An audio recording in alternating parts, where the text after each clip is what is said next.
You want a white nation? Build a white town. And then organize. Come organized with like-minded people. We're part of a living tradition that we can't lose. We were up early this morning to go to a whites-only town in rural Arkansas. Eric, who runs the town, is all over social media. He's going on every YouTube and podcast. Very prominent neo-Nazis and white supremacists and anti-Semites in the US. And they're letting CNN come visit them. There he is.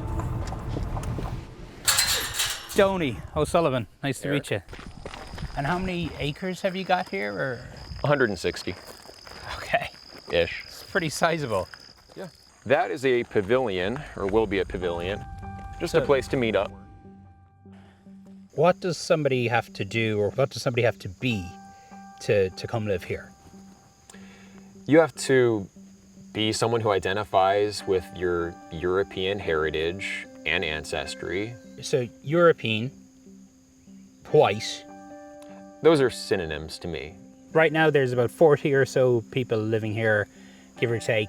But you told me there's hundreds of people want to move here. Hundreds of people have applied. Yeah, there are quite a few people waiting to be interviewed. Wow. Are they all racist? Well, it depends on what you mean by racist. Are they racist in the sense that they hate other groups of people and want to deprive other groups of people of resources or opportunities? No. People like Eric are afraid that white Americans are being replaced, and a projection from the US Census has them worried. I think America is due to become a minority white country for the first time in the 2040s. Are you concerned about that? Of course I'm concerned about that. And look at what's happened in South Africa, right? White people used to run that country. When the tides turned and political control was given to non-white people there, people have to live behind bars and be very cautious. There's private security everywhere. But these fears aren't confined to rural Arkansas. The greatest invasion in history is taking place right here in our country. They're everywhere. In political terms, this policy is called the Great Replacement. And the name of one white minority country keeps coming up.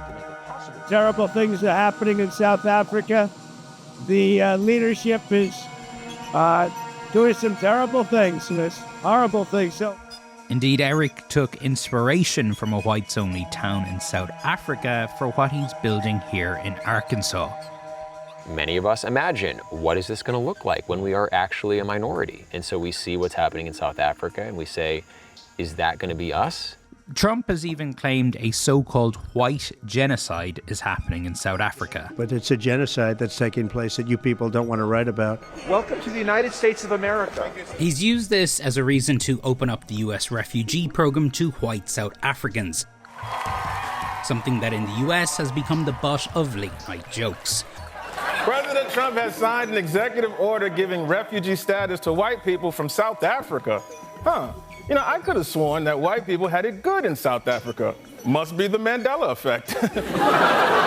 Specifically, Trump is giving refugee status to Afrikaners. These are the descendants of the people who created the most diabolical system of white supremacy in human history, apartheid.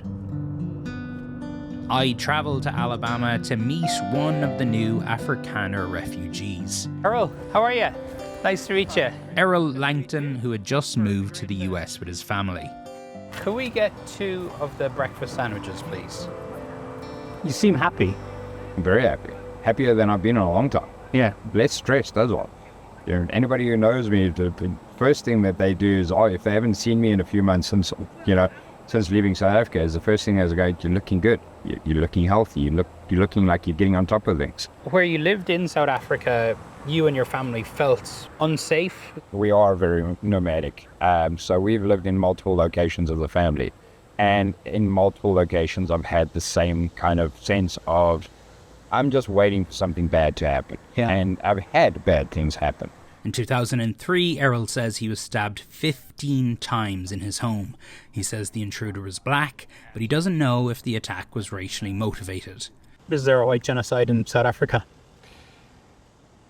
I feel that's a little bit of a loaded question because genocide, the definition of genocide is such that you can interpret it any way you want. Do I believe there's a white genocide? Yes, I do. They want it to be a black country. And if that's not the definition of genocide, I don't know what is. Again, it's not always just about murdering. The term is eradication, by whatever means. So how has the idea of white persecution in South Africa taken such a strong hold in the US? I think one could say that a lot of the problems that we experience in South Africa today might be experienced by countries like America in the future. A lot of it is down to this man, Ernst Roots, an Afrikaner who's made multiple trips to Washington, D.C. and has appeared all across conservative media.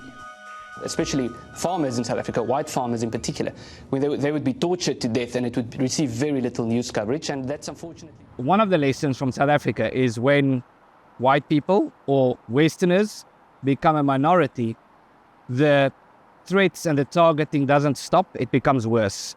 So you view this as a fight bigger than just for South Africa, it is for Western civilization. We do believe that Western civilization is under threat. I think America should look to South Africa and be concerned. How important has Donald Trump been for putting the Afrikaner issue on the world stage?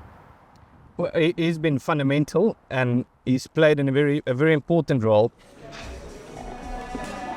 Death, death, death, horrible death.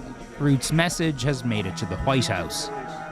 Excuse me, turn the lights down and just put this on, it's right behind you. When President Trump showed videos of what he said was evidence of white persecution in South Africa.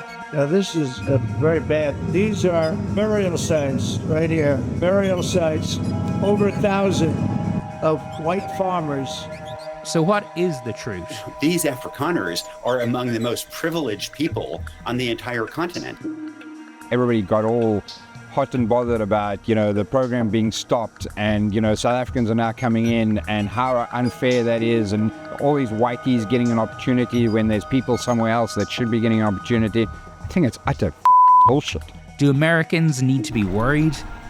What really is going on in South Africa? We went there to find out.